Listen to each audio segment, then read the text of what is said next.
Ang kapayapaan po ng Diyos Ama at ating Panginoong Kristo ang manatili sa atin. Muli po, isang magandang araw, magandang gabi, magandang hapon, anumang oras po tayong nakakarating ngayon sa iba't ibang panig ng daigdig sa pamamagitan ng iba't ibang platforms na ating ginagamit. Kasama po ng ating mga kapatid sa Church of God International, ngayon po ay nagpapasalamat tayo sa Panginoon sa mabuting pagkakataon na ipinagkaloob sa atin upang muli po nating maipagpatuloy ang ating worldwide Bible study.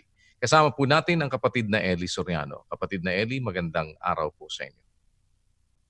Magandang araw sa inyong lahat, mga kababayan, mga kapatid. Salamat po sa Diyos at sa oras ng ating lockdown at sa oras bago tayo magpahinga ngayong gabi sa Pilipinas, meron tayong ganitong paraan upang mag-usap-usap na salita ng Diyos. Maaari yung ibang iglesia walang ganitong gawain ngayon Pero ito po, gawaing pangbuong mundo. Napapakinggan tayo sa iba-ibang lingwahe at napapakinggan tayo sa iba't ibang panig ng mundo. Pati doon sa mga karagatang malalayo, sa magitan ng satellite, nakakapagpadala po tayo ng feed sa mga cruise ships, etc. Meron tayong mga taga-subaybay sa iba-ibang panig ng mundo. Salamat sa Panginoon at nagkaroon ng ganitong pagkakataon sa ating buhay. Kahit paano meron sa aking katandaan, kahit paano ay meron pa akong pagkakataong makagawa ng isang bagay na alam kong mahalaga para sa ating mga tao. At ito pong ating ginagawa ngayon, yung pagtalakay natin sa mga magkakakontrang paniniwala ng mga relihiyon. Pagkatapos nating matuklasan na sa Biblia, walang kontradiksyon. Ang kontradiksyon nasa mga bumabasa, gumagamit sa kanya-kanyang sariling gustong paraan. At kasi mayroong paggamit po na paraan ng Diyos Doon sa 2:15 ng ikalawang Timoteo, kapatid na Daniel. Pagsikapan mong humarap na subok sa Diyos, manggagawang walang anumang ikahihiya na gumagamit na matuwid ng salita ng katotohanan. Yan po ang maliwanag sa Biblia. Yung manggagawa, ministro, obispo, kung ano man ang tawag, manggagawang walang anumang ikahihiya na gumagamit na matuwid ng salita ng katotohanan. Kaya yung paggamit ng salita ng katotohanan, ang salita ng Diyos, dapat gamitin yan sa paraang matuwid. Gaya rin naman ng kautusan, pag ginagamit mo yung kautusan, labag sa paraan, mali Gaya nung nasa 1:8 ng unang Timoteo. Pakinggan nyo. Datapwat nalalaman natin na ang kautusan ay mabuti kung ginagamit ng tao sa matuwid. Yun kung ginagamit ng tao sa matuwid. Pero kung ang kautusan na mabuti, ginagamit mo sa kaparaanang mali, may masama kang intensyon, magligaw, o kaya mandaya, mang-agrabyado ng kapwa, lumalabas masama ang paggamit ng kautusan. Ganon din yung katotohanan na salita ng Diyos. Sabi ni Pablo sa kanyang kamanggagawa o kapwa mangangaral na si Timoteo, pagsikapan mong humarap sa Diyos na subok, manggagawang walang anumang ikahihiya. Yung manggagawang walang anumang ikahihiya, sabi sa Biblia, gumagamit na matuwid ng salita ng katotohanan.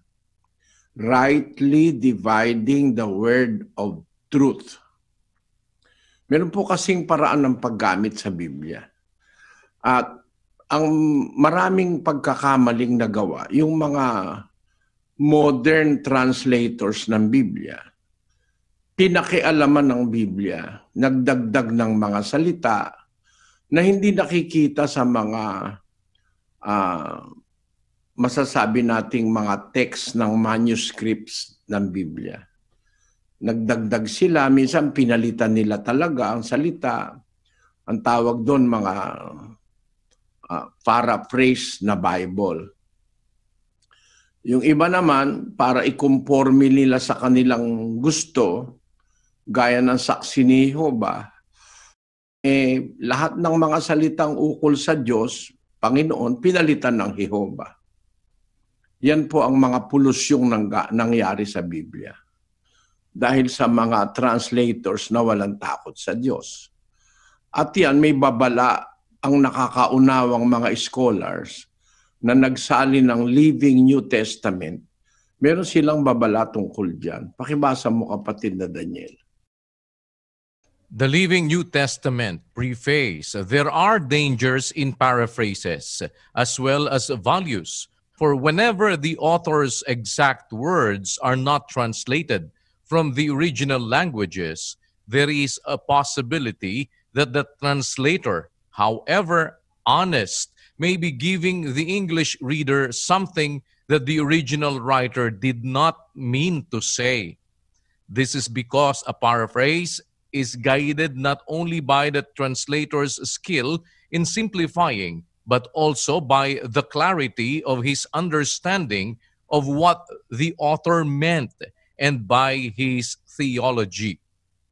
Yan, meron pong panganib yan sa pagpaparaphrase ng Biblia, gaya ng isinali ng Katoliko na kung tawagin ay Good News Bible at saka ng mga Protestante, gaya ng isinali ng mga saksi ni Jehovah, gaya ng isinali ng iba't ibang mga religious organizations. Meron pong panganib. Kaya nagkakaroon ng kontra-contradiction at hindi lang sa pagsasalin, kundi pati yung gumagamit ng Biblia ng mga pastor. Maliwanag na maliwanag, nagkaiba-iba ng kanilang mga paliwanag. Isa dyan ay ang pinakamahirap na maunawa sa Biblia. At yan ay ang tunay na kalagayan ng ating Panginoong Hesukristo. Kaya ako po sinabi ng pinakamahirap yan. Matagal na po maraming nagkamali tungkol kay Kristo. Mateo 16:13. Pakinggan nyo. Nang dumating nga si Jesus sa mga sakop ng Cesarea ni Filipo, ay itinanong niya sa kanyang mga alagad na sinasabi, "Ano baga ang sabi ng mga tao kung sino ang anak ng tao?" At kanilang sinabi, "Anang ilan si Juan Bautista, ang ilan si Elias, at ang mga iba si Jeremias o isa sa mga propeta." Tingnan ninyo, yung mga tao ng una na mga Hudyo pa ito, no? Yung mga Hudyo, sanay sa kasulatan yan eh. Meron silang mga kasulatan sa sinagoga. Bawat sinagoga ng Hudyo, meron silang kopya ng Biblia.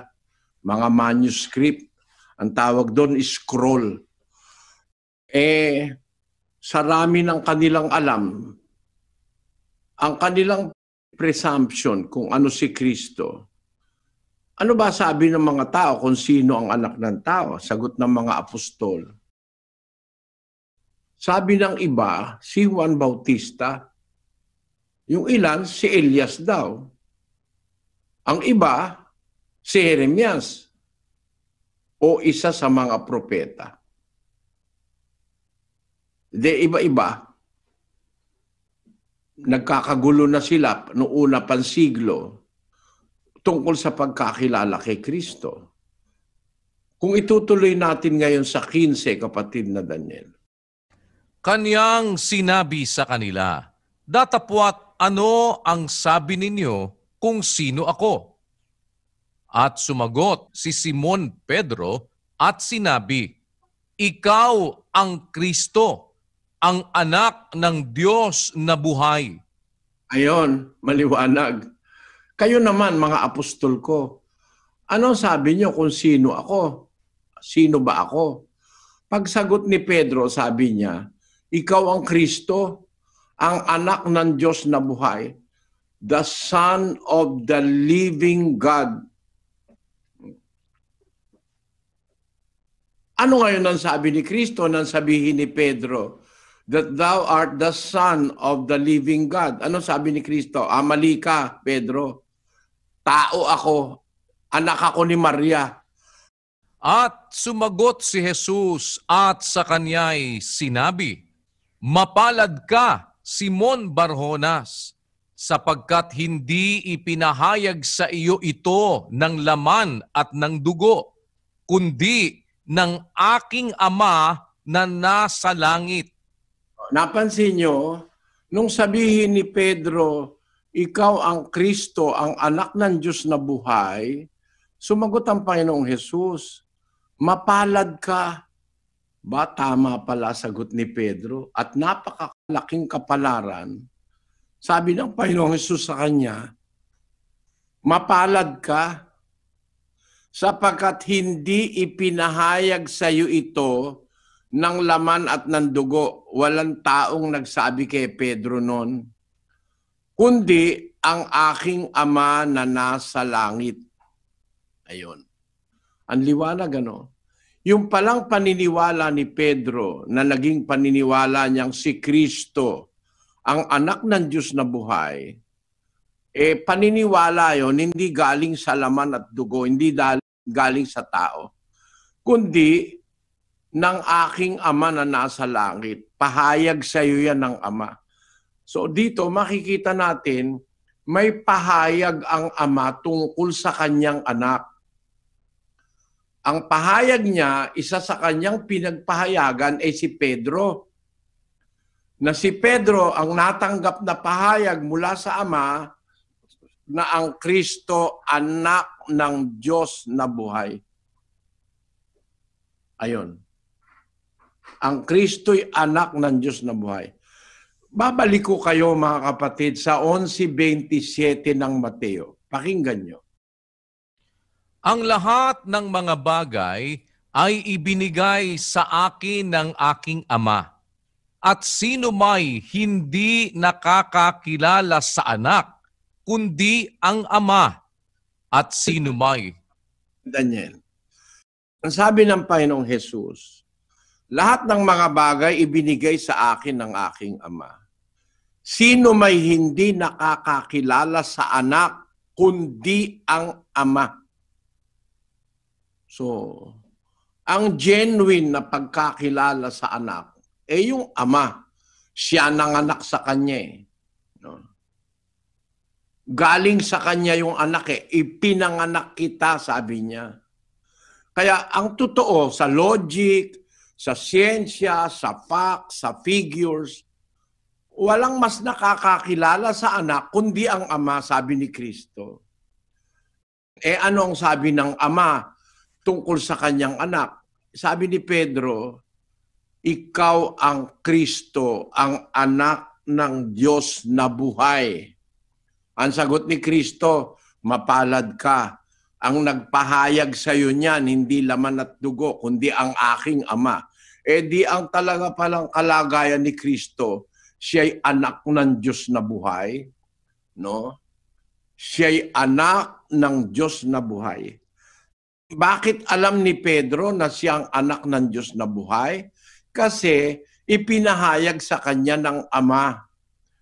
At yung ipinahayag ng Ama sa kanya, bago ipinahayag kay Pedro yon, ipinahayag na yon sa anak. Bago palalangin ang mundo, ipinahayag na ng Diyos sa anak yung kanyang pahayag na yon. 2:7 ng awit. Pakinggan nyo. "Aking sasaysayin ang tungkol sa pasya. Sinabi ng Panginoon sa akin, ikaw ay aking anak. sa araw na ito ay ipinanganak kita. Makita nyo yan, no? Ang liwa-liwanag, oh. Yung palang ikaw ay aking anak, pinahayag na yon kay Kristo sa anak niya nung panahon pang wala pang sanlibutan, no? Ang sabi sa Biblia, nagsasalita ang Panginoon Kristo, aking sasaysayin ang tungkol sa pasya. Sinabi ng Panginoon sa akin, ikaw ay aking anak. Tapos, hindi lang sinabing ikaw ay aking anak. Dinugtungan ng Ama, sa araw na ito ay ipinanganak kita. Bakit nagbabanggit ang Ama ng panahunan, ng time? Ba't inilagay niya yung time? Sa araw na ito ay ipinanganak kita. Para maintindihan natin na si Kristo nauna pa sa lahat ng bagay, na ipanganak na siya noon pa. Yan ang pinapatutuhanan ni Kristo tungkol sa kanyang sarili. Na naipanganak na siya ng Ama, wala pa ang sanlibutan. 17:5 at 24 ng Juan, kapatid na Daniel. At ngayon, Ama, luwalhatiin mo ako sa iyo rin ng kaluwalhatiang aking tinamo sa iyo bago ang sanglibutan ay naging gayon. Ama, yaong mga ibinigay mo sa akin ay ibig ko. Kung saan ako naroroon, sila naman ay dumuong kasama ko upang makita nila ang kaluwalhatian ko na ibinigay mo sa akin, sapagkat ako'y iyong inibig bago natatag ang sanglibutan. Ayan, maliwanag na maliwanag eh. Bago pa natatag ang sanlibutan, naipanganak na ang Panginoong Hesus, ang nanganak ang Ama. Naipanganak na siya. Meron na nga pinaglagyan sa kanyang lugar eh. Ang sabi niya sa kanyang panalangin, Ama, yung mga binigay mo sa akin, ibig ko, kung saan ako nandoon, sila naman dumoon kasama ko. Tinutukoy niya yung lugar kung asan siya. Dadalhin niya ron yung kanyang mga lingkod upang makita nila ang kaluwalhatian ko na ibinigay mo sa akin sapagkat ako'y iyong inibig bago natatag ang sanlibutan. Nandun na pala siya sa isang lugar na kung saan pinakita sa kanya ng Ama ang kanyang pagmamahal sa kanya bilang anak bago pa natatag ang sanlibutan. Yung salita na sasaysayin ko ang tungkol sa pasya, sinabi ng Panginoon sa akin, ikaw ay aking anak sa araw na ito. Kaya nilagyan nung sa araw na ito ay ipinanganak kita para ma-distinguish nating nagbabasa ng Biblia, kailan pa ba siya naging anak ng Diyos? No? Nung araw na ipanganak siya, kailan siya pinanganak? Ang liwa-liwanag, oh. Ako'y iyong inibig bago ang sanlibutan naging gayon. No? Bago natatag ang sanlibutan. So nag-i-exist na siya bago pa ginawa ng Diyos ang universo. Itong mga talatang ito, hindi ito pinapansin ng mga manalista eh. No? Kasi pag pinansin nila ito, magkakaduda mga miyembro na lalabas hindi nga tao si Kristo meron ba naman taong nauna pa sa sanlibutan, nauna pa sa mundo? Ngayon, ang lusot ng iglesia ni Manalo dyan, hindi tayong mga Kristiyano bago itinatag ang sanlibutan, itinalaga na tayo. Itinalaga na raw bago natatag ang sanlibutan. Basahin natin ang binabatayan ng mga iglesia ni Manalo para makita nyo ang sikreto, mga kapatid, ng panliligaw sa kapwa. Sabi ni Pablo sa mga taga-Efeso, 1:4, kapatid na Daniel.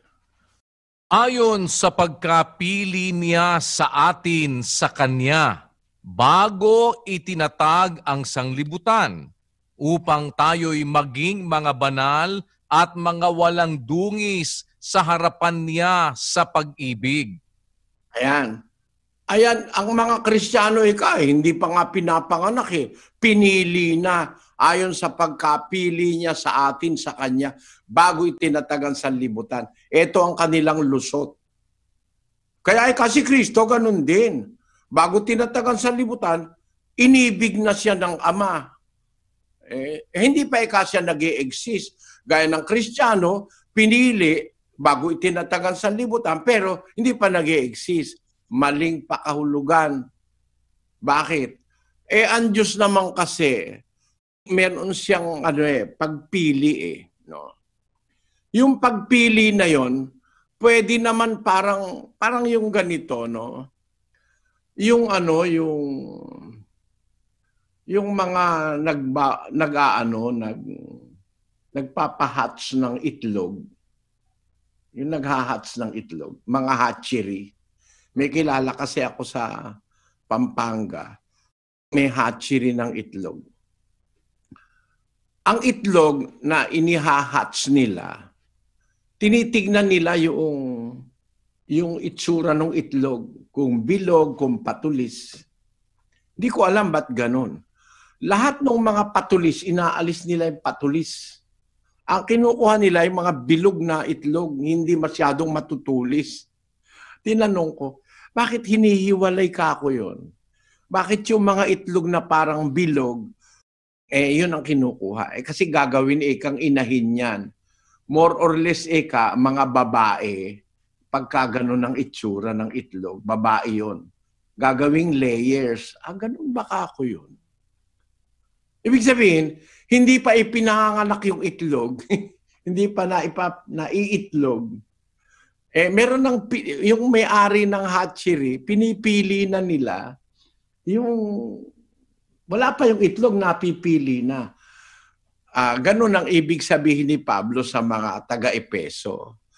Na merong pinipili ang Diyos ng mga tao, yung mga taong mapagpakumbabang puso, yung mga hamak, yung mga inaapi, yun ang pinipili ng Diyos Yun ang pattern ng kanyang pamimili. Hindi ibig sabihin, gaya rin nung ilalapat mo yan kay Kristo. Mali yan, maling interpretasyon.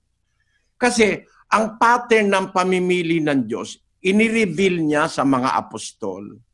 Sa 1:26 ng unang Korinto. Pakinggan niyo.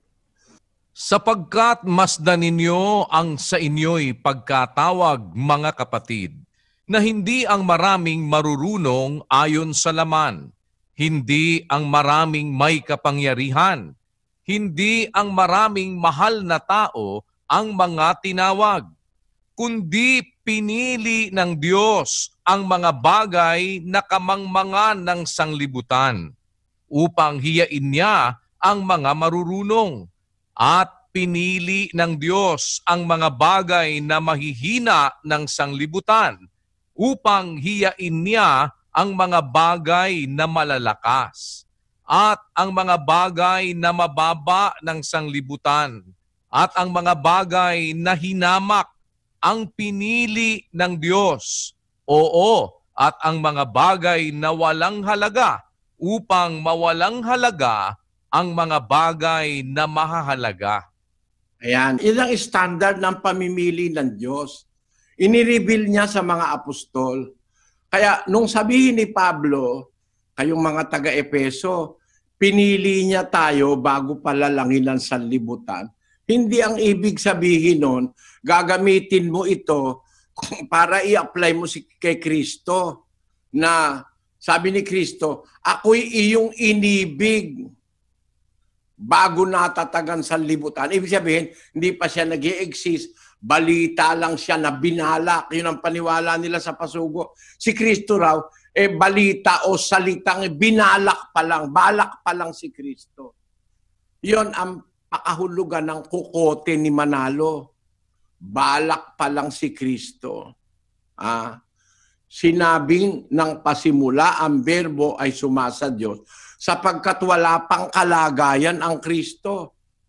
Sapagkat wala pang kalagayan ang Kristo, sabi niya, pakibasa mo nga yung pahina 112 ng pangunahing doktrina ng Iglesia ni Manalo, kapatid na Daniel.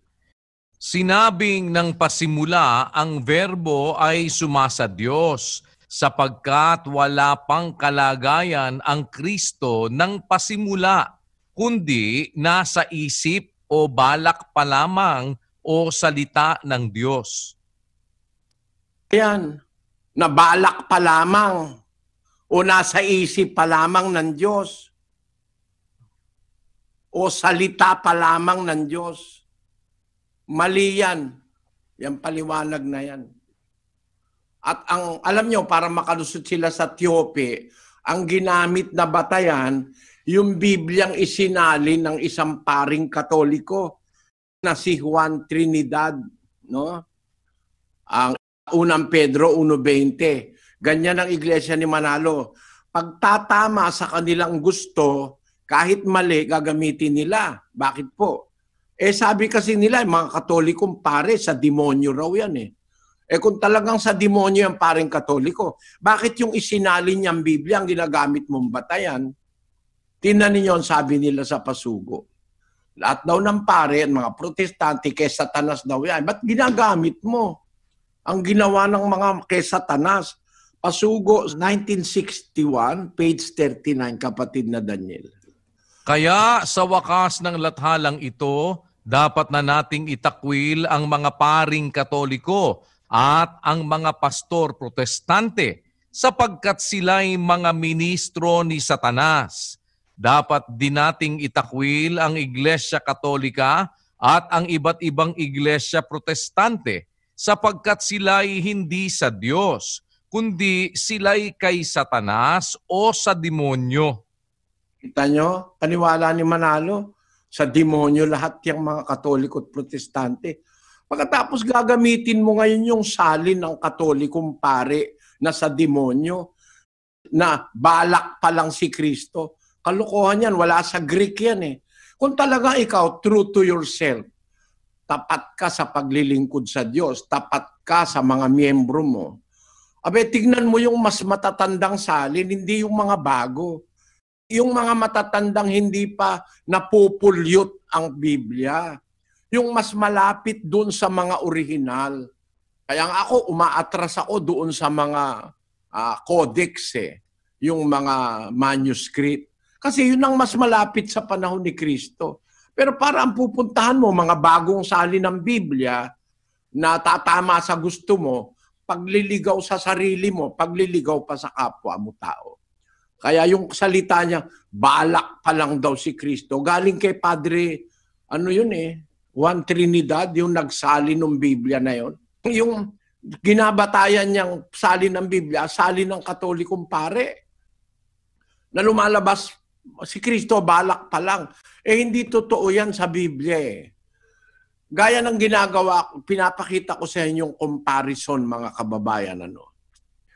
Ang mga Kristiyano, pinili bago tinatagang sanlibutan. Ano ang inireveal ng Diyos na mga taong pipiliin niya? Yung mga makadiyos, yung mapagpakumbaba, yung mga api, yung mahirap, yun ang mga pipiliin. At nabasa natin ang kahulugan. Kaya hindi pa natatawag yung Kristiyano.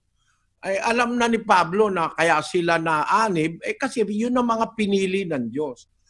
Ito ngayon gagamitin mo para sabihin mo si Kristo na wala pang kalagayan at bago pa tatagan sanlibutan, wala pa siyang kalagayan noon, kaya tao siya. Ganun ang konklusyon nila. Maling konklusyon. Bakit? Kung pag-uukulan mo ng pansin yung reality sa Biblia, na siya ipinanganak ng Diyos, sa araw na ito, pinanganak kita. Nilagyan nga ng tiempo na ikaw ay aking anak, sa araw na ito, pinanganak kita. Pinanganak na, hindi sinabi sa araw na ito, papanganak kita. this day have I begotten thee.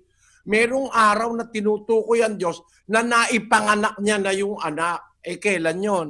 Bago itinatag ang sanlibutan, inibig mo ako, Ama, at binigyan mo ako ng kaluwalhatian bago itinatag ang sanlibutan. Iba yan dun sa sinasabi sa Efeso na ang Kristiyano napili bago tinatag ang sanlibutan. Ito, hindi ganon. Ang sabi niya, ipinanganak kita sa araw na ito, sabi ng Diyos. Ayon kay Kristo, kailan siya pinanganak? Ako kay iyong inibig bago natatagan sa libutan. Di existing na siya, hindi siya balak, inibig lang nga Nagtamo na nga ng kaluwalhatian bago natatagan sa libutan Ang liwanag sa 5 Sabi niya doon sa 17:5, Ama, ngayon, luwalhatiin mo ako sa iyo rin ng kaluwalhati ang aking tinamu sa iyo bago ang sanlibutan naging gayon. Bago pa pala tinanagan sanlibutan, nagtamo na siya ng kaluwalhatian. Bakit? Naipanganak na nga siya. Yun ang dapat nating maintindihan. Ang katunayan, pati ang mga propeta, pati ang mga apostol, kasang-ayon niyang diwa na yan, na ang Kristo'y naipanganak na bago itatagan sa libutan. Basahin natin ang Kolosas, dahan-dahan kapatid na Daniel, 1:16 hanggang 17.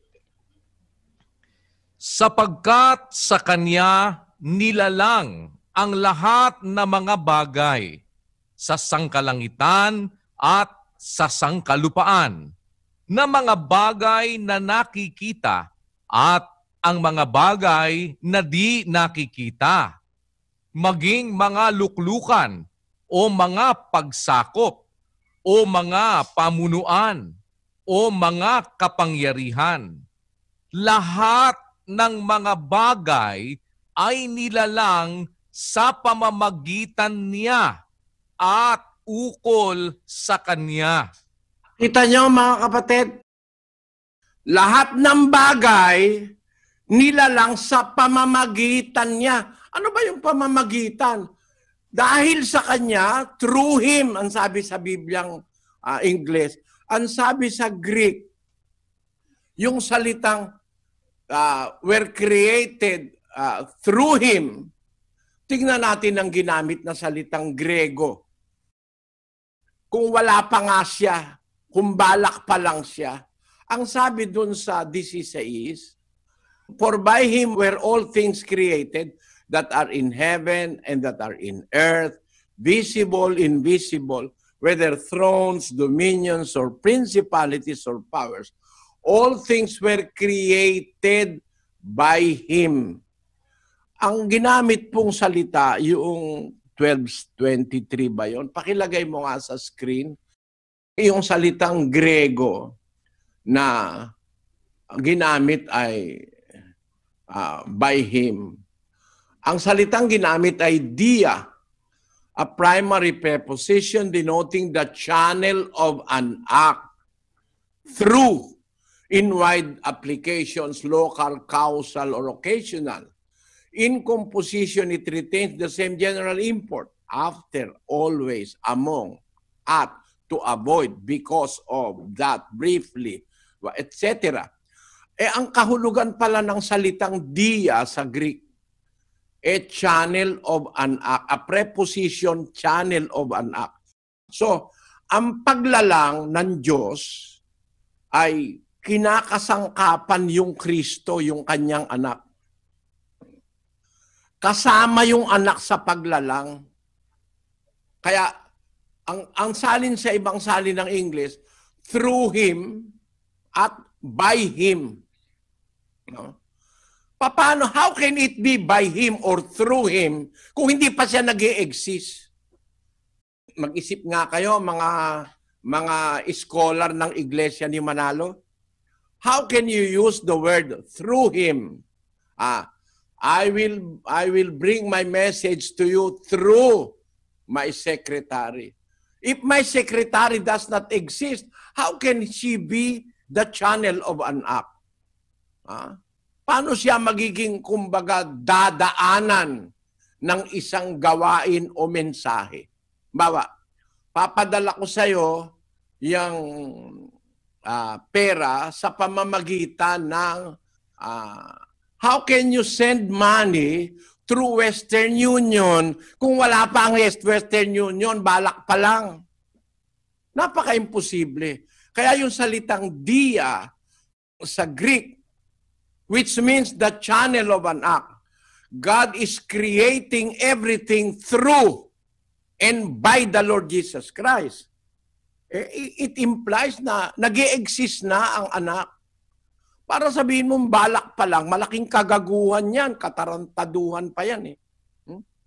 Paano kung papadala ko ang pera sa iyo sa magitan ng Western Union, tapos katabi-sabi, hindi pa nag-e-exist, balak pa lang ang Western Union. Paano ko makakapagpadala ng pera? Kung si Kristo, balak pa lang, salita pa lang, paano makakagawa ang Diyos ng lahat ng bagay sa pamamagitan niya? He is the channel of God's act of creation. He is the medium. He is the instrument. Kaya nalikha lahat ng bagay dahil nandun na siya. 1-2 ng 1. Pakinggan nyo. Ito rin ng pasimulay sumasa Diyos. Ang lahat ng mga bagay ay ginawa sa pamamagitan niya, at alinman sa lahat ng ginawa ay hindi ginawa kung wala siya. Paano wala siya? Hindi pa siya umiiral, nagawa. Ang sabi ng salita ng Diyos, lahat ng bagay ginawa sa pamamagitan ng berbo. Alinman sa lahat ng ginawa, hindi ginawa kung wala siya. Di andun na siya. Kung di ka ba naman tanga? Kung di ba naman malabo ang utak mo? Bulag ka. Sasabihin mo, balak pa lang. Hindi nga gagawin kung wala siya. Alinman sa lahat ng ginawa, hindi ginawa kung wala siya. Ano ibig sabihin yan? Nandun na siya. Bakit? Bago pa nga gumawa, nandun na siya. Pinanganak na siya. Ikaw ay aking anak. Sa araw na ito, pinanganak kita. Kailan yung araw na yon? Yung araw na bago pa nilalang ang sanlibutan. Bago ang sanlibutan ay naging gayon. Ako'y inibig mo. Luwalhatiin mo ako, Ama, ng kaluwalhati ang aking tinamo sa iyo. Bago ang sanlibutan naging gayon. Naiintindihan ito ng mga apostol na kaya nalalang lahat ng bagay through or dia sa anak. Through the Son. Nandun na yung anak nang gumagawa ang Diyos ng lahat ng bagay. Ang salitang dia is a primary preposition denoting the channel of an act through or in wider application, local, causal, or occasional. Kaya maliwanag sa kahulugan ng salitang ginamit sa orihinal na mga manuskrito ng Biblia na ginawa ang lahat ng bagay sa pamamagitan niya. Ibig sabihin, nandun na siya. Yan. Ngayon, yan ba naintindihan ng mga apostol? Naintindihan po yan. Babalikan ko ang 1:16 ng Kolosas. Sa pagkakataong ito, tutuloy natin sa 17, kapatid na Daniel. Sapagkat sa Kanya nilalang ang lahat ng mga bagay sa sangkalangitan at sa sangkalupaan, na mga bagay na nakikita at ang mga bagay na di nakikita, maging mga luklukan o mga pagsakop o mga pamunuan o mga kapangyarihan. Lahat ng mga bagay ay nilalang sa pamamagitan niya at ukol sa Kanya. At siya'y una sa lahat ng mga bagay. Gusto mo dyan? Manalo.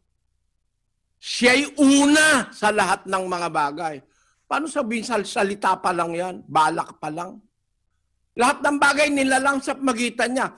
Tapos ang konklusyon ni Pablo na nakakaintindi, Siya'y una sa lahat ng mga bagay.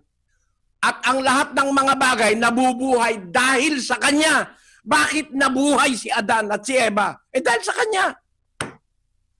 Pero ba naman mabubuhay dahil sa Kanya balak pa lang siya? Ano ba naman kayo? Tingnan natin sa Grego. Ang ginamit na siya'y una sa lahat ng mga bagay. Ano yung salitang una? No? Ang ginamit sa Grego, yung for, no? Ang lagay mo sa salitang Grego, pro, yung pro. A primary preposition for, that is in front of, prior, figuratively superior to, in compounds it retains the same signification, above, ago, before, or ever. Wala pa ang lahat ng bagay, nandun na siya. Siya'y nasa for, nasa front ng existence ng lahat ng bagay. Sabi ni Pablo, nakaintindi doon sa salita ng Diyos.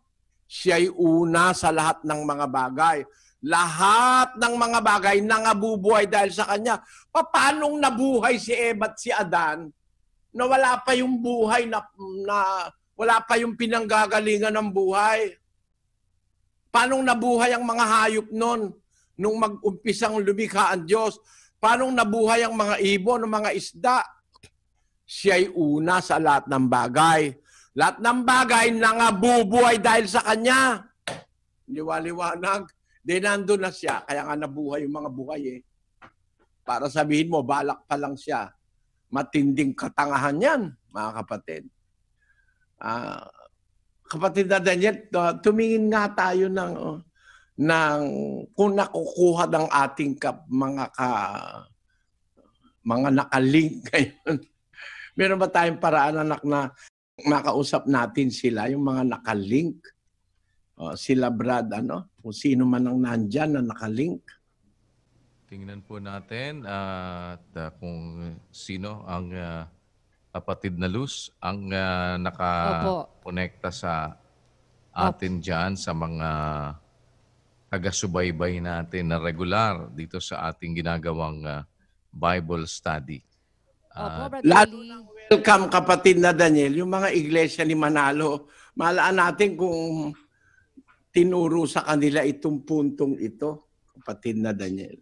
Sige, kapatid na Luz. Si kapatid na Cesar Adamos po ay connected, saka si kapatid Antonio, mga dating INC po ito. Sige po, unahin natin si kapatid na Cesar. Brad Cesar. Magandang gabi po, Sis Luz. Pagdating po kasi diyan, ako halos 50 taon sa INC, pero itong mga talata katulad nito na pagdating sa pinanganak siya ng Diyos, ikaw ay aking anak, hindi po namin alam yan. Kawikaan 2:7, yung 2:7 na yun, wala pong itinuro, wala pong binasa sa amin tungkol yan. Yung 1:1, binabasa ho yun. Pero yung 2, yung 3, at saka yung 14, hindi ko binabasa yun. Basta sinasabi na, yun, balak, salita, kasi ibang Biblia yung ginagamit. Pero pagdating ho dito sa Juan, kahit sino hong iglesia ni Kristo na membro, natanungin ninyo, bakit siya naniniwala na si Kristo ay tao? Ang isang talata lang po na nalalaman ng isang iglesia ni Kristo, yung sinasabi na, datapot ngayon pinagsisikapan ninyo akong patayin na taong sa inyo nagsasaysa ng katotohanan sa 8:40 ng Juan. Tapos, ang laging itinuturo doon, nagsimula siya nung ipaglihi ni Maria. Kaya nga, yun nga po ang pagka meron nga pong mga miyembro na minsan nakakausap ko, napakasimple lang naman hindi ba? Tinuturo rin naman dyan na ang ipinanganak ng Espiritu, Espiritu nga. Ang ipinanganak ng tao, tao nga. Naririnig ko rin yan bakit ngayon ayaw niyong tanggapin? Simple na nga minsan yung tinatanong ko na sabi ko. Sino ba? Sige, sabihin natin na, sige, tingnan natin yung pagkatao. Si Maria ang nanganak doon sa Panginoong Kristo. Anak sa si Maria. Sino ngayon ang tatay niya? Hindi na alam naman ng mga INC rin na hindi naman si Jose yung tatay talaga eh. Ang alam nila, ang ama, ang Diyos, ang ama ni Kristo. Pero hindi nila matanggap yung side na yun eh. Ang side lang na natatanggap, si Maria, kasi yun lang ho ang itinuro. Yun lang ho itinuro sa amin. Wala talaga eh. Wala. Itong mga talata na ito, na himay na ganito, dito ko lang po nalaman ito. Kaya nga, ngayon ho, sa totoo lang, nararamdaman ko yung pag nagtuturo si Brad Eli tungkol dito sa mga hulaang propeta na ito. Talagang nababago ang kalooban ko dahil ang dami kong buong lahi ko nandiyan. Pero paano ko sila ma-approach? Dahil ang problema po kasi dyan talagang hindi po pwede na makikinig sila sa atin eh. Kasi po, yun po ang malaking fear ng mga ministro. Eh sa totoo naman, sa totoo lang po naman talaga, si Lucy, yung mga ministro sa INC, nahihirapan ho sila din magpaliwanag. Kasi alam naman nila eh. Alam naman nilang mali. Yung ibang mga ministro, alam nila na mali yung tinuturo nila. Kaso, hindi sila pwedeng humiwalay doon sa teksto. Kasi unang-una, mawawalan sila ng karapatan. Kaya nga, kung ano lang yung nandoon, ipipilit nila, wala na silang pakialam. Katulad nga sinasabi ni Brad Eli, nararamdaman ko yun eh. Nararamdaman ko talaga yun kasi talagang palulusutin, babaluktutin talaga ako saan nila gustong dalhin yun. Napakasakit napakasakit Kuya Eddie. Pero nararamdaman ko talaga lalo na ngayon na tinatalakay yung mga ganito. Naawa ho ako doon sa mga kamag-anak ko, mga anak ko pala nandyan. Kasi nga, paano may approach sa kanila? Eh pagdating na sa aral at sasabihin sa iyo, wag ho tayo mag-usap ng tungkol sa aral. Ibang-iba ho ngayon, kasi nung panahon ho namin, nung kabataan ko, matapang ho kami. Matapang kami sabihin yan. Ako lang ho nung high school, nilalaban ko na yung debate yan. Tao si Kristo, ano ba sinabi niya? Hindi ba tinanganak ni Maria? At saka sinabi niya, si Kristo mismo ang nagsabi, dapat ngayon pinagsisikapan ninyo kung patayin na taong sa inyo nagsasaysay ng katotohanan. Juan 8:40. Yan ho lagi ang nasa isip ng INC. Wala akong ibang talata. Pero tungkol ho dito, doon sa parte na bago ang sanlibutan ay matatag, nandun na siya. Yung karunungan, nandun na siya. Nakakamangha. Kaya nga, Sislus, talagang siguro kung naranasan ninyo katulad ko, ipinanganak ho ako dyan. 10 kaming magkakapatid. Handog po kami lahat. Pinanganak kami dyan. Hindi ko ho narinig. Yun nga ang kapatid ko dito na pumunta dito na 74 years old na siya. Sabi ko, ito, tingnan ninyo kapo, ito lang iglesia ng Panginoon. Hindi ito nabanggit. Iglesia na, yung nga pala pong isang gusto ko lang bumalik doon kay Lamsa, yung 2028 na yan. Kasi po, wala pa yung Lamsa. Nung panahon ho namin, hindi naman ho binabasa yung Lamsa eh. Pinanganak ho ako 1952. Pero namatay na si Felix Manalo, ang ginagamit po dyan, yung Tagalog ng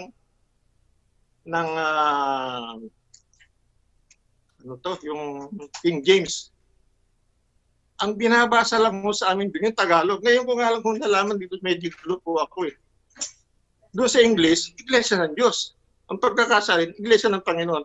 Paano ho ba nila pinatutunayan noon? Kasi ang aral po noon, tungkol sa patay sa Iglesia at saka doon sa Tinubos na 2028, ang lagi yung binabasa doon, ang unang babasahin, 2028 lang gawa, pakatalastasin nga yung ingatan ninyo yung sarili at ang buong kawan. Tapos upang pakanin ninyo ang iglesia ng Panginoon na binili niya ng kanyang sariling dugo. Yan po lagi, tanda ko yan. Ang isusunod nila dyan, sino ang Panginoon na tinutukoy dyan?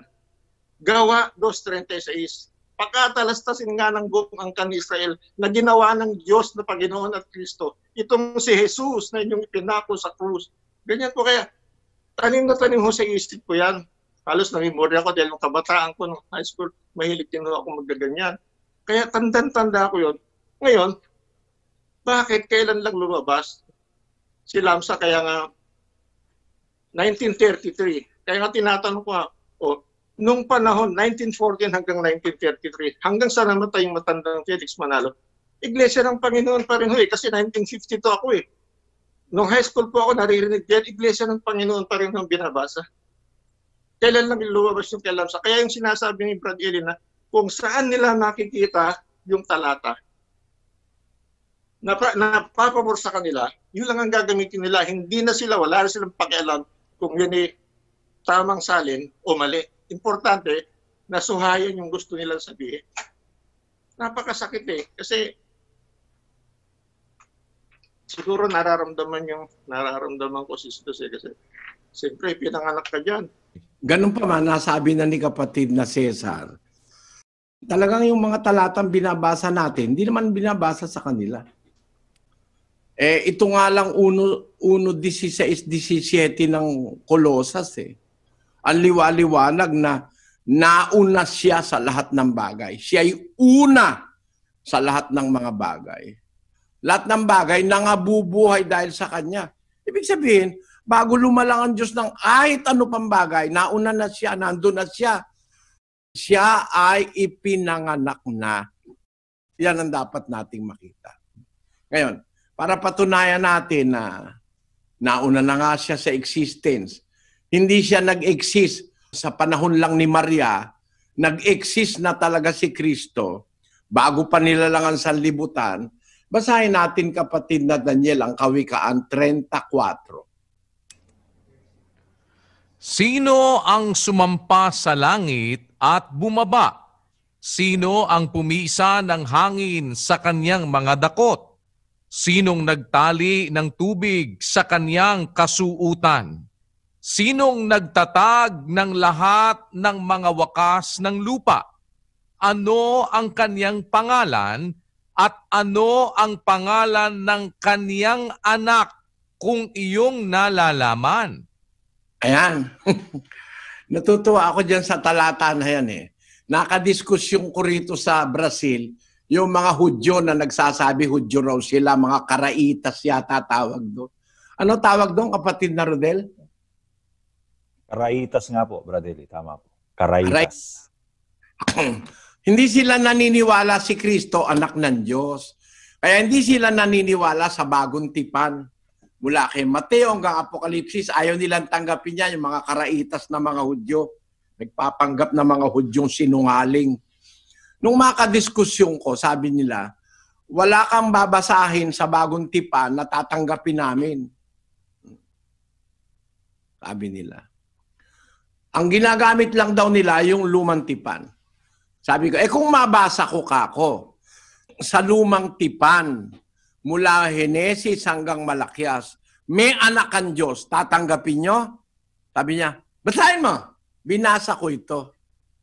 Sino ang nagtatag ng lahat ng mga wakas ng lupa? Ano ang pangalan niya at anong pangalan ng kanyang anak? Aba, yung palakakong gumawa ng lupa at langit, may anak. Nung gawin niya yung anak, yung langit at lupa, may anak na siya eh. Ano ang kanyang pangalan at ano ang pangalan ng kanyang anak kung iyong nalalaman? Hindi naman sinabi, ano pangalan niya at ano pangalan ng kanyang ipapanganak? Bakit? Kasi naipanganak na nga kasama na nga niyang gumagawa at nagtatatag ng lahat ng bagay Ang katunayan, 1:26 ng Henesis. At sinabi ng Diyos, lalangin natin ang tao sa ating larawan ayon sa ating wangis. Ayon, ang liwanag. May kausap ang Diyos nung lumalalang sila. Actually, magkakausap yan, tatlo na yan Nung naglalalang pa lang, nandun na yan tatlo Ang Ama, ang Anak, at ang Espiritu Santo. Uno-uno ng Henesis, kapatid na Daniel. Nang pasimula ay nilikha ng Diyos ang langit at ang lupa. At ang lupa ay walang anyo at walang laman. at ang kadiliman ay sumasa ibabaw ng kalaliman, at ang Espiritu ng Diyos ay sumasa ibabaw ng tubig. Nandun na yung Espiritu ng Diyos sa ibabaw ng tubig eh. Nung nilalalang ng Diyos ang lupa walang anyo pa, wala pang laman. Ibig sabihin, hindi pa siya formado. Tapos, ang Espiritu ng Diyos ay sumasa ibabaw ng tubig. E di ando na yung Espiritu. No? Pagkatapos, pagdating doon sa 26, at sinabi ng Diyos, papansinin nyo lang mga kapatid, yung salitang Diyos na translate yan, sinabi ng Diyos, ng pasimulan nila lang ng Diyos. Yun pong mga salita na yan na Diyos sa Genesis, ang ginagamit po diyang wika ay Ebreo.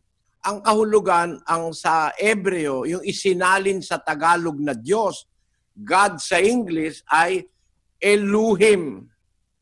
Elohim, which means gods in the ordinary sense.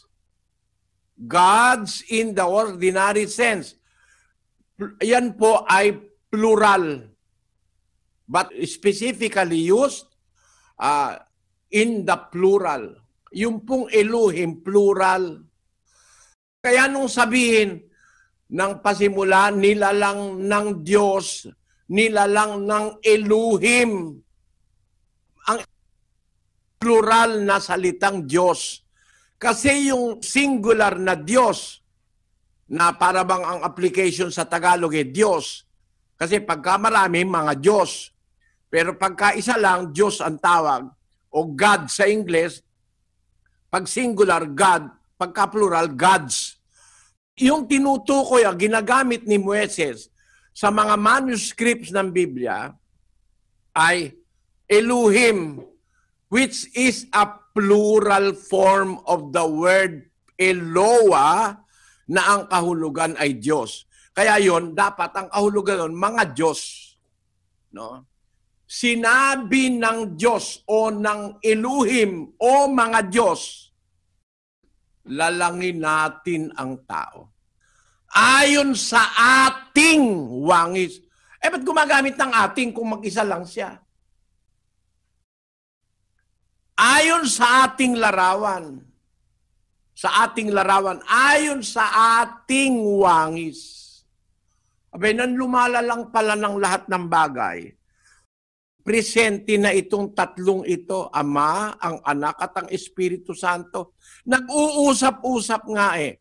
Kaya lang, para pilipitin at palitawing si Kristo'y tao, ang kausap ika ng Diyos, nalalangin natin ng tao, mga kerubin. Yan ang lusot ni Manalo, pero walang talata. November 1969, page 18 to 19 ng Pasugo. Kapatid na Daniel, pakibasa mo. Ang mga kerubin na isa sa uri ng mga anghel ang kaatin at kanatin ng Diyos. Sila ang kausap ng Diyos at kanatin ng panukalain ang paglalang sa tao. Kapal ng pagmumukha ng mga maglalagay ng ganyang aral, walang batayan sa Biblia. Paano mo sasabihin ng kerubin o ang anghel, ang kausap ng Diyos, lalangin natin? Ang kausap ng Diyos nung nilalalang ang mundo, anghel? Ang kausap ng Diyos nang nilalalang ang lahat ng bagay, anghel? Mali. Bakit mali? Ayaw ng Bibliang ganon. Kukoti lang ng mga ministro yan na nagsasabi niyan na ang kanatin daw at kaatin ay mga kerubin. Manlalalang ba ang kerubin? Wala ang karapatan, lumalang ang kerubin. Ang kausap dito, co-creators. Kamanlalalang. Merong kapangyarihang lumalang. Si Kristo'y creator. Ang Espiritu Santo, creator. 104:30 ng awit. Pakinggan nyo. Iyong sinusugo ang iyong espiritu, sila'y nangalalalang, at iyong binabago ang balat ng lupa. Ang Espiritu Santo ng Diyos, nakakalalang. Kaya nga siya ang bumago ng balat ng lupa eh. Mula sa tubig, nung umpisa, nandun siya sa ibabaw ng tubig, ay nagpalitaw ang Espiritu Santo ng bundok, lupa, plains, kuweba, river. Ayan. Isinusugo ng Diyos ang kanyang Espiritu, sila'y nangalala lang. Kaya nga, yung lumalang sa katawang tao ni Kristo sa tiyan ni Maria, ang Espiritu Santo rin.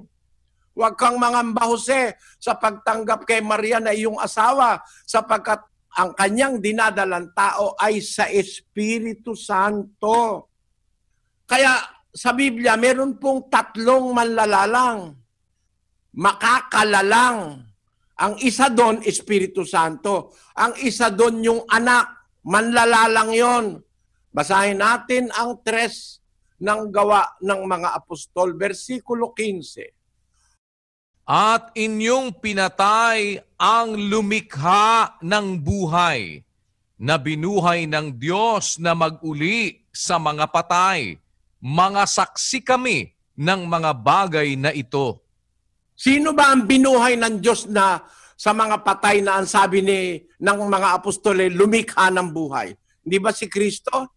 Sabi ng mga apostol, inyong pinatay ang lumikha ng buhay. Si Kristo nakakalikha yan eh. No? Nakakalalang. Oh. Ang katunayan sa 2 ng Efeso, ang sabi ni Pablo sa 2:14, pakinggan nyo. Sapagkat siya ang ating kapayapaan, na kanyang pinag-isa ang dalawa, at iginiba ang pader na nasa gitna na nagpapahiwalay, na inalis ang pagkakaalit sa pamamagitan ng kaniyang laman, kahit kautusan na may mga batas at ang palatuntunan, upang sa dalawa ay lalangin sa kaniyang sarili ang isang taong bago. Sa ganito'y ginagawa ang kapayapaan. Tanyo, nakakalalang si Kristo. Sabi ng Apostol Pablo, upang sa dalawa, no, yung Israelita at saka yung mga Hintil, pinagsama niya upang lalangin sa kanyang sarili ang isang taong bago. Nakakalalang ba si Kristo? Nakakalalang. Ang Espiritu Santo, nakakalalang. Ang Ama, nakakalalang. Nung mag-usap-usap, lalangin natin. Paano nangyaring kerubin ang kausap doon? Di naman manlalalang ang kerubin. Kaya nagagalit sa akin kasi nakakapika eh. Meron sa Biblia na nakalagay na facts and figures. Papalitan. Wala namang facts sa Biblia na ang kerubin makakalalang. Na ang kerubin ang kakausapin ng Diyos. Nung lalangin ang mundo, kausap ng Diyos kerubin. Sinabi ng Diyos, sabi ng Diyos, magkaroon ng liwanag. Sinabi ng Elohim na ang ikahulugan plural, hindi nag-iisa yung nandun. Elohim nga magkakasama yung 3 ron eh. Yan ang dapat nating makita. May Ama, may Anak, may Espiritu Santo. Tinatawag yan sa Biblia na divinity o sa Grego ay theotes, na ang kahulugan ng salitang theotes ay kalagayang Diyos. Kalagayang Diyos. Kaya si Kristo kasama sa divinity, Espiritu Santo kasama, nasa kalagayang Diyos, theotes o Godhead. Ang pagkaka-translate sa English, Godhead. No? Kaya po, ano yan 3 kapangyarihan niya na pinakikilala ng Biblia, na diyan nga tayo dapat mabautismuhan sa pangalan niyan, 3 na yan Bautismuhan niyo sila sa pangalan ng Ama, ng Anak at ng Espiritu Santo. Bakit? 3 kapangyarihan niyang may kinalaman sa ating pagkalalang at sa ating kaligtasan. magkakatulong yan, tatlo na yan na nagpa-function sa lahat ng mga bagay. Para sabihin ngayon, mga kapatid, na si Kristo tao, nag-umpisa lang nung ipanganak ni Maria, ipaglihi, napakalaking kasinungalingan yan, walang talata nun. Na nag-umpisa lang siya nung ipanganak siya ipaglihi siya ni Maria. Sa contrary, sa katunayang kontra yan kay Kristo, ang sabi ng Panginoon Kristo sa 8 ng Juan, sabi niya, sabi ng mga Hudyo, wala ka pa 50 taon, nakita mo na si Abraham? Pagsagot ni Jesus, sinabi, bago ipinanganak si Abraham, ay ako nga. Sa ibang Biblia, ang pagkakatranslate dyan, before Abraham was born, I am. Yung I am, ang ibig sabihin nun, umiiral na siya. Merong salin nga na nag-translate, before Abraham was born, I existed. I existed. Hindi niya sinabi, I am just a plan. Balak pa lang ako. Binalak pa lang ako. Walang ganun. Before Abraham was born, I existed. O, bago pinanganak si Abraham, I am. Ang kahulugan nun, nasa kalagayan na siyang umiiral na bago ipinanganak si Abraham. Matanda pa siya sa kalununuan niya. Ayan. Para sabihin mo, nag-umpisa lang siya sa... Alam niyo mga kapatid, yung mga bagay na yan, hindi naman yan pangkaraniwan tinatalakay sa mga Bible study ng Iglesia ni Manalo eh. Pero kahit galit po kayo sa akin, kahit na ako pinakamasamang tao sa pagkakilala nyo, pag-aralan nyo yung mga talatang binibigay ko, nakikita nyo naman sa screen eh. At ako naniniwala, bubuksan ng Diyos ang kaisipan nyo para maintindihan ninyo na si Kristo umiiral na bago nilalang ang alinmang bagay. Hindi siya tao. Ang nangyari, nagkatawang tao siya. Basahin natin ang 5 ng Ebreo. Kaya't pagpasok niya sa sanglibutan ay sinasabi, hain at handog ay hindi mo ibig, ngunit isang katawan ang sa akin ay inihanda mo. Maliwanag. Hindi pala siya dito sa sanlibutan nag-umpisa. Sabi ni Pablo, hindi naman kagaya ni Pablo yung mga pastor ngayon na gumagamit ng salita, hindi nila naintindihan. Si Pablo, eksakto, salita ng Diyos yung ginagamit niya. Pagpasok niya sa sanlibutan, nung pumasok siya sa mundo, edi hindi siya dito nag-umpisa. Nag-umpisa siya sa langit, sa 38 ng Juan. Pakinggan nyo. Sapagkat bumaba akong mula sa langit. Sinong tao ang nag-umpisa sa langit? Meron kayo makikita sa Biblia? Ang tao galing sa alabok ng lupa. Ang sabi ni Kristo, bumaba akong mula sa langit. Bakit siya bumabang mula sa langit? Doon siya nag-umpisa no? Sa sinapupunan ng Ama. Bumaba akong mula sa langit, hindi upang gawin ko ang aking kalooban, kundi ang kalooban ang nagsugo sa akin. E de galing siya sa langit, o lalo nating igawin partikular. Ha? Saan sa langit siya galing? Malaki kasi ang langit eh. Saan siya galing sa langit? Basahin natin ang 13:3 ng Juan. Si Jesus, sa pagkatalastas na ibinigay na ng Ama ang lahat ng mga bagay sa kaniyang mga kamay, at siya'y nanggaling sa Diyos at sa Diyos din paroroon. Kita mo? Nanggaling siya sa Diyos, galing siya sa langit. Hindi siya galing sa alabok ng lupa na tao, no? ang nangyari, galing siya sa langit, galing siya sa Diyos, nag-umpisa siya sa sinapupunan ng Diyos, ipinanganak siya ng Diyos, bago pa lumalang ng kahit anong bagay. Nang naipanganak na siya, ay pagkaraan ng maraming panahon na ang tao'y nagkasala na sa Diyos, ay isinugo siya. Pagpasok niya sa sanlibutan, G5, hindi nga siya dito nag-umpisa. Pagpasok niya sa sanlibutan ay sinasabi, hain at handog ay hindi mo ibig, ngunit isang katawan ang sa akin ay inihanda mo. Nung pumasok siya sa lupa, dito sa sanlibutan, meron ng inihahanda ang Diyos na katawan. Yun nga yung ipinaglilihi ni Maria. Kaya yung sinabi ni Brad Cesar Adamos kanina, na 50 taong iglesia ni Cristo ni Manalo, hindi raw binabasa sa kanila. Basahin natin ang Juan 1:1 hanggang 3 at 14. Pakinggan nyo. Nang pasimula, siya ang Verbo, at ang Verbo ay sumasa Diyos, at ang Verbo ay Diyos. Ito rin ng pasimulay sumasa Diyos.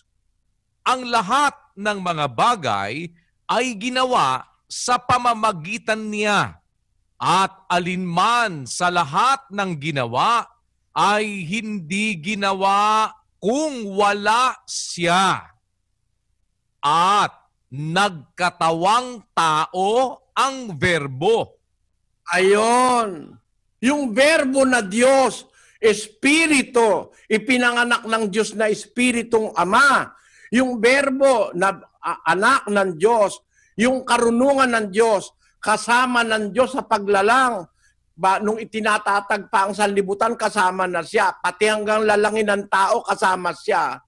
Nagkatawang tao. In English, it says, He was manifest in the flesh. He was manifest and in the flesh. Nagkatawang tao. Nagkatawang tao ang Verbo. Anong katunayang yan ang pagkaunawa ng mga apostol? Nagkatawang tao siya. Hindi siya tao, nagkatawang tao. Basahin natin ang 2 ng Filipos. Pakinggan nyo sa isang talata sa versikulo 5. Mangagkaroon kayo sa inyo ng pag-iisip na ito'y na kay Kristo Jesus din naman, na siya, bagamat nasa anyong Diyos, ay hindi niya inaring isang bagay na nararapat panangnan ang pagkapantay niya sa Diyos, kundi bagkus hinubad niya ito at nag-anyong alipin na nakitulad sa mga tao. Nakita nyo? Nakitulad sa tao. Meron ba naman tao makikitulad pa sa tao? Eh siya'y nasa anyong Diyos in the form of God. Nandun siya sa theotes, sa kalagayang Diyos. But who being in the form of God thought it not a robbery to be equal with God, but made himself of no reputation, took upon him the form of a servant, and was made in the likeness of men. Nakita nyo? Nagkatawang tao. Ang katunayang yan ng pagkaunawa ng mga apostol, unang Timoteo 3:16. Pakinggan nyo. At walang pagtatalo, dakila ang hiwaga ng pagkadiyos, yaong nahayag sa laman, pinapaging banal sa Espiritu, nakita ng mga anghel, ipinangaral sa mga bansa, sinampalatayanan sa sanglibutan, tinanggap sa itaas sa kaluwalhatian. Amen. Amen. Amen. Walang pagtatalo. Ba't nagkakaroon pagtatalo? Dahil kay Manalo. Ang liwanag Walang pagtatalo. Dakila ang hiwaga ng theotes. Great is the mystery of godliness. Dakila ang hiwaga ng pagkadiyos. Sino yon? Siyang nahayag sa laman. No? Sino ba yung nahayag sa laman? Hindi naman yung ama Yung anak yan palang kanyang kalagayan, may dakilang hiwaga ng pagkadiyos. Yung anak, nahayag sa laman, pinapaging banal sa Espiritu, nakita ng mga anghel, ipinangaral sa mga bansa, sinampalatayanan sa libutan, tinanggap sa itaas. Di naman ng ama yan Tinanggap sa itaas sa kaluwalhatian. Sino tumanggap? Yung ama. Sino yung tinanggap? Yung anak na nagkatawan tao sa lupa. God was manifest in the flesh. Ito ba binabasa sa inyo ng mga iglesia ni Manalo? Basahin man yan, kakalikutin niya, ililiko yan Without controversy, great is the mystery of godliness. Ilagay natin sa Grego kung ano yung nakalagay na great is the mystery of godliness. Pakilagay mo sa Grego. Yung itin-translate na yon, ang sabi sa Grego, yung Grego mismong salita. Kahit di tayo marunong ng Grego, basahin natin sa Grego. Great is the mystery of godliness. No? Great is the mystery of Eusebia.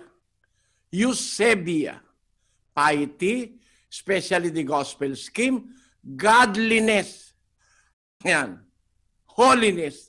Dakila ang hiwaga ng pagkadiyos. O sa ibang salin, dakila ang hiwaga ng kabanalan. Ang Diyos na hayag sa laman.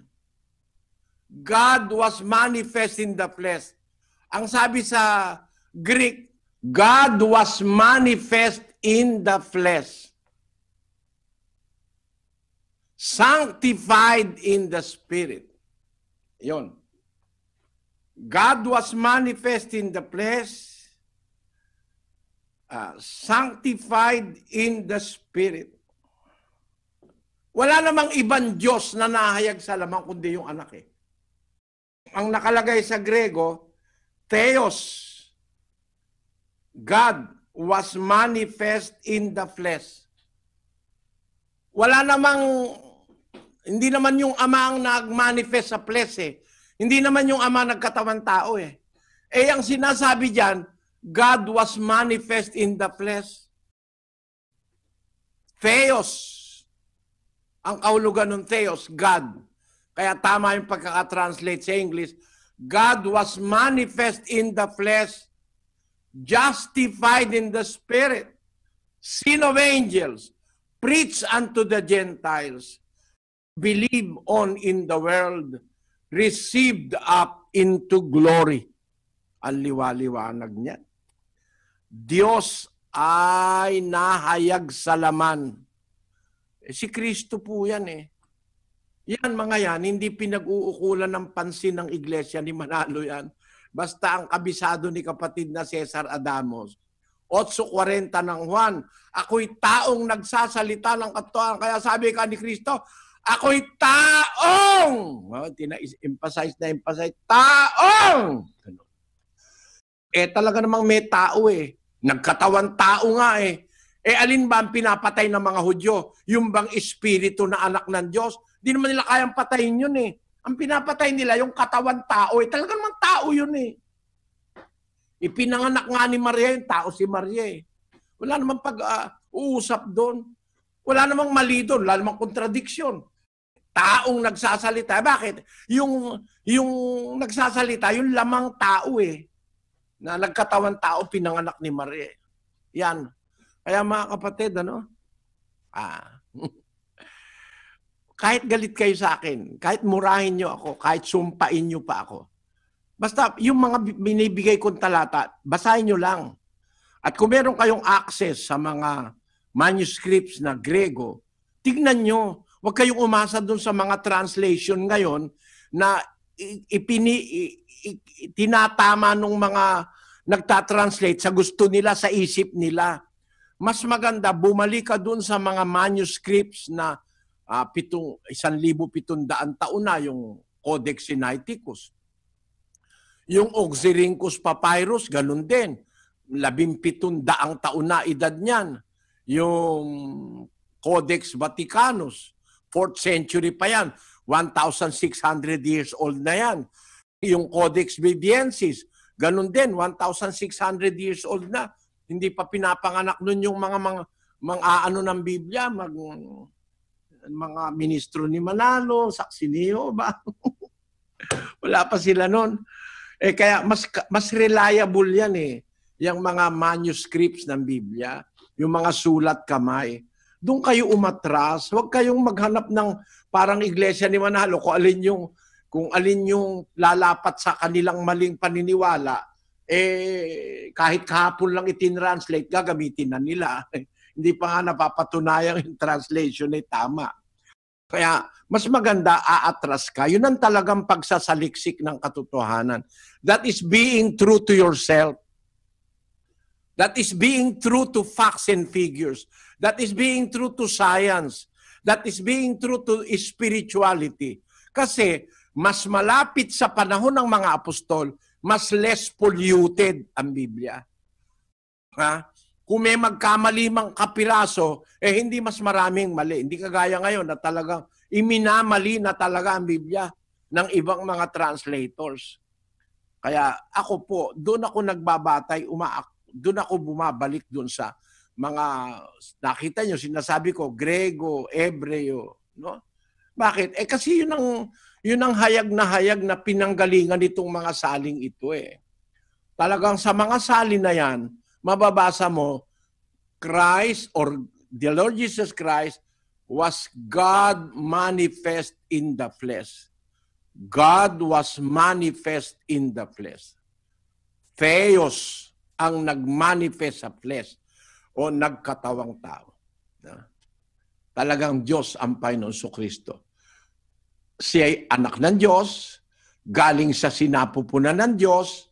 Kung ano yung kalagayan ng Ama, yun din ang kalagayan niya. Pareho silang Espiritu, pareho silang Diyos. Kaya tama ang sa Bibliang Hebreo, yung mga nagke-create o lumilikha sa Genesis, ang tawag sa Bibliang Grego, Elohim, na ang kahulugan, plural, gods, plural ng Diyos. No? Pag-isipan niyo po ang bagay na yan. I'm not here to force you. I'm here to be a little instrument para magbasa sa inyo ng Biblia. Kahit nagalit kayo sa akin, basta pag-isipin nyo, basahin nyo paulit-ulit mga talata, ang daing talatang binigay ko sa inyo. At bukas kung loloobin ng Diyos, Huwebes, Bible study pa uli tayo, no, kapatid na Daniel? Opo, kapatid na Eli, bukas po ay Bible study pa rin po tayo kung loloobin ng Panginoon at sa Friday po ang ating Worldwide Bible Exposition kung loloobin ng Diyos, kapatid na Eli. Hanggang bukas po sana ay mag-abang kayo mga kapatid. Hindi pa po tayo tapos dito sa asunto ng tunay na kalagayan ng Panginoon Kristo. Papakita ko sa inyo yung ginagamit ng Iglesia ni Manalo para patunayang si Kristo ay tao. Ipakihanda mo lang yung kapatid na technician. Lahat ng ginagamit nila, pasugo, para patunayan si Kristo ay tao, para ating mapabulaanan yon sa pamamagitan ng talata ng Biblia. Pansamantala, kapatid na Daniel, bigyan natin pansin ang ating mga nasa social media comments. Opo, ito po ang ating mga komentaryo mula sa ang dating daan at The Old Path social media accounts. Si Ferdinand de Guia, iba talaga po kapag sinsirang nagtuturo, pati mga maling salin sa Biblia natutuklasan at naitatama. Sa lahat po ng mga ngaral na nakita ko, kayo lang po, Brother Eli, ang tunay na dignified at disente. Si Cyril Tuazon Convocar, wala naman talagang kontradiksyon sa Biblia. Talagang hindi lang nauunawa ng mga bulaang pastor yung naunawa ni Brother Eli Soriano. Salamat po sa Diyos. Si May Daniela, salamat po sa Diyos, naliwanagan kami na wala talagang kontradiksyon sa Biblia. Bunga lang ito ng mga maling salin at pagliliko ng mga bulaang pastor.